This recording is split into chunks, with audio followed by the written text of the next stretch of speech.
ప్రజలు పీకి చూపించారు.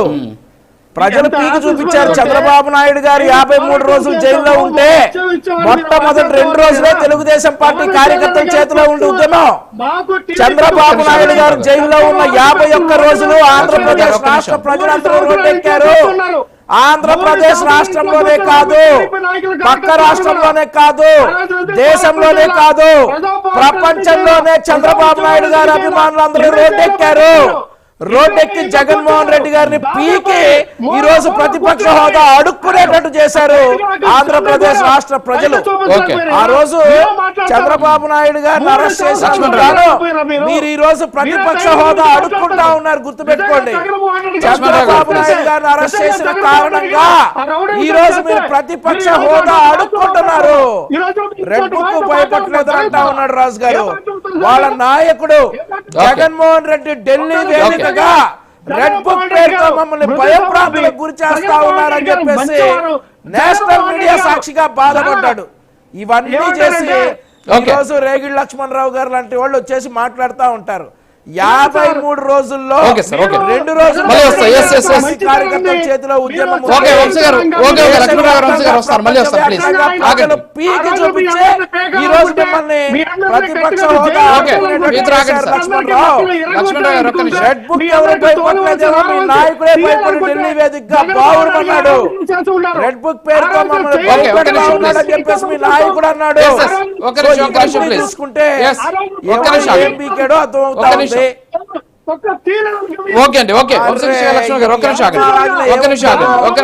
మీ నాయకుడు భయపడద్దని చెప్పు.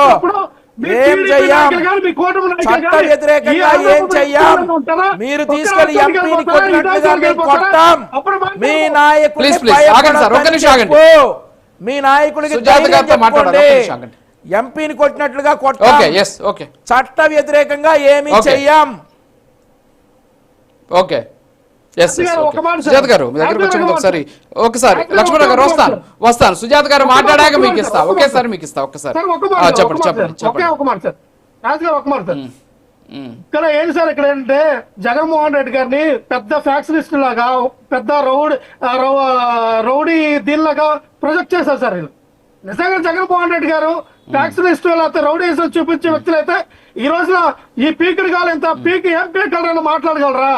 ఫ్యాక్షనిస్ట్ కోరలు ఇరిచి ఫ్యాక్షనిస్టుల కోరలు విరిచి ఈ రోజు నడ్డి విరగొట్టి కూర్చోబెట్టాం.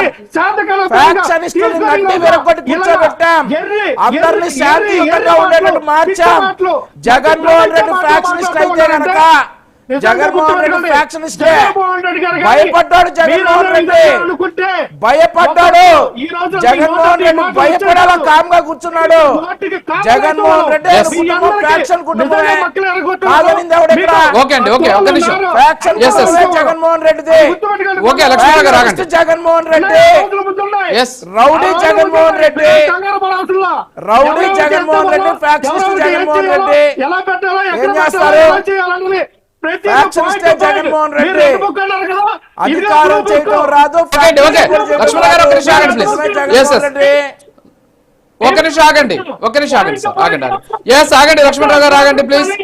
లక్ష్మణరావు గారు ఆగండి.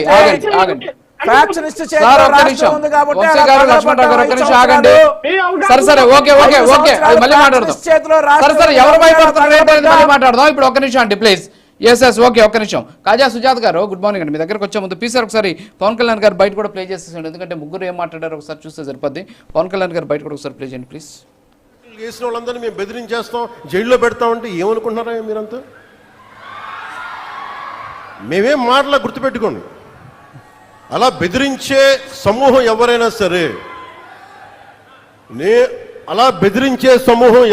సరే, మిగతా వారి గురించి నాకు తెలియదు. పవన్ కళ్యాణ్కి అధికారం ఉన్నా అధికారం లేకపోయినా పవన్ కళ్యాణ్ ఎప్పుడు పవన్ కళ్యాణ్ లాగే ఉంటాడు. భయపడ్డాం.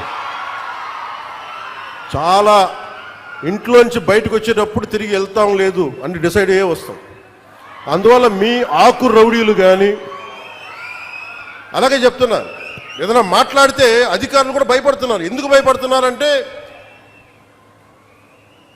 చెవుల్లో చెప్తారు. అదే సార్ వాళ్ళ వెనక చాలామంది రౌడీలు ఉంటారండి, కిరాయి హంతకులు ఉంటారంటే మీకు కరెక్ట్గా యోగి ఆదిత్యనాథ్ లాంటి ట్రీట్మెంట్ కనుక ఒక్కొక్కడికి ఇస్తే ఒక్కొక్కడికి రౌడిజం అంటే కాలు కీలు తీసి మడత పెట్టి కింద కూర్చోపెడితే అప్పుడు కరెక్ట్గా చెప్తా కరుడు గట్టిపోయిన జీవితం. ఎస్, సుజాత గారు విన్నారు. మరి పవన్ కళ్యాణ్ గారు మీరు కూడా ఇంతకుముందు కూడా ఎన్ని ఉండొచ్చు బహుశా. సో వారు మాట్లాడుతూ ఏమన్నారంటే వెనక ఉన్నటువంటి అధికారులు భయపడుతున్నారు, వాళ్ళ వెనక ఆకు రౌడీలు ఉంటారు, కిరాయి రౌడీలు ఉంటారు, వాళ్ళ వల్ల మాకు ఇబ్బందులు జరుగుతాయని చెప్పి భయపడుతున్నారు అనే అంశాన్ని తన దగ్గర మాట్లాడారని చెప్పేసి, సో యోగి ఆదిత్యనాథ్ లాంటి ట్రీట్మెంట్ ఇస్తాం మీకు అని చెప్పేసి ఆయన చెబుతూ ఉన్నటువంటి పరిస్థితి కనిపిస్తుంది మనకు. మరి ఏంటి ఇప్పటివరకు మరి రేగి లక్ష్మణరావు గారు కూడా మాట్లాడారు ఈ అంశానికి సంబంధించి, పవన్ కళ్యాణ్ గారి మాటలకు సంబంధించి ఆయన వ్యాఖ్యలను కూడా వారు మాట్లాడుతూ చెప్పినటువంటి పరిస్థితి, ఏం చేయలేరు అనేటువంటి ఉద్దేశంతో వాళ్ళు మాట్లాడుతున్నారు. ఏమంటారు మీరు? సార్, ముందుగా మీకు అలాగే ప్యానెల్లో ఉన్న పెద్దలందరికీ నమస్కారం అండి. ముందుగా ఇప్పుడు చాలా మంది మిగతా వాళ్ళందరూ మాట్లాడారు. నేను ఇప్పటి వరకు సహనంగా వేచి ఉన్నాను. నా టైం నేను దయచేసి కిల్ చేయకండి, క్రాస్ టాక్ చేయొద్దని చెప్పండి. ముందుగా నేను కృష్ణాంజనేయులు గారి మాటలకు ఒక సమాధానం చెప్పదలుచుకున్నాను సార్. పవన్ కళ్యాణ్ గారు, లోకేష్ గారు, జగన్మోహన్ రెడ్డి గారు మాట్లాడినట్టే మాట్లాడితే ఇంక వారికి వీరికి తేడా ఏముంటుంది? వారు మాట్లాడినట్టే వీరు కూడా మాట్లాడుతున్నారు కదా. అయితే ఇప్పుడు ఒక వ్యక్తి దాడి చేస్తుంటే మనం ప్రతిఘటించడాన్ని ఒకే గాడిన కట్టొద్దు. ముందుగా నేను చెప్పేది నా విన్నపం అది. ఒక వ్యక్తి ఏదైతే దురుసుగా దాడి చేస్తుంటే ప్రతిఘటించడాన్ని కూడా దాడిగా చూడకూడదు. దాన్ని సెల్ఫ్ డిఫెన్స్ అనుకోండి, తిప్పి కొట్టడం అనుకోండి, ఇంకేదన్నా అనుకోవాలి. ముందుగా ఇక్కడ గమనించాల్సింది ఏంటంటే లోకేష్ గారికో, చంద్రబాబు నాయుడు గారికో, పవన్ కళ్యాణ్ గారికో మాకు ఏం భయం లేదండి. కానీ అధికారులు భయపడుతున్నారు. రాష్ట్రానికి పెట్టుబడి పెట్టాల్సిన పారిశ్రామికవేత్తలు భయపడుతున్నారు. వాళ్లలో కాస్త కూర్చో వెనకడుగు వేసి, ఎందుకంటే గతంలో 5 సంవత్సరాల్లో చూసాం మనం, ఏదైతే కియా ప్రతినిధుల్ని బెదిరించడం కానీ, అలాగే జాకీ పరిశ్రమని ప్రతినిధుల్ని బెదిరించడం కానీ, అమర్ రాజా బ్యాటరీకి సంబంధించిన ఆయన గల్లా జయదేవ్ గారిని ఏ విధంగా హింసించి రాష్ట్రం దాటి పరిశ్రమ వెళ్లిపోయేటట్టు చేయడం కానీ, ఇవన్నీ గతంలో వీళ్ళు చూపించారు సార్.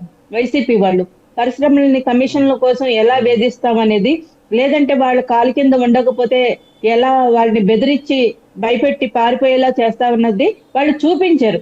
కాబట్టి వాళ్ళ యొక్క పరిస్థితి ఎట్లా ఉంటుంది, వాళ్ళ యొక్క నడవడిక ఎట్లా ఉంటుంది అన్నది పారిశ్రామికవేత్తలకి ఒక ఐడియా ఉంది. వాళ్లే చూపించారు మేము ఎట్లా ట్రీట్మెంట్ చేస్తాము అని.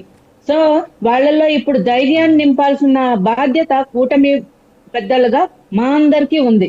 ఖచ్చితంగా ఈ రాష్ట్రంలో మిమ్మల్ని ఎవరో భయపెడతామనో బెదిరిస్తామనో ఉంటే ఖచ్చితంగా అలాంటి భయపడాల్సిన అవసరం లేదు. మేము అండగా ఉంటాం. ప్రభుత్వం పూర్తి రక్షణ ఇస్తుంది.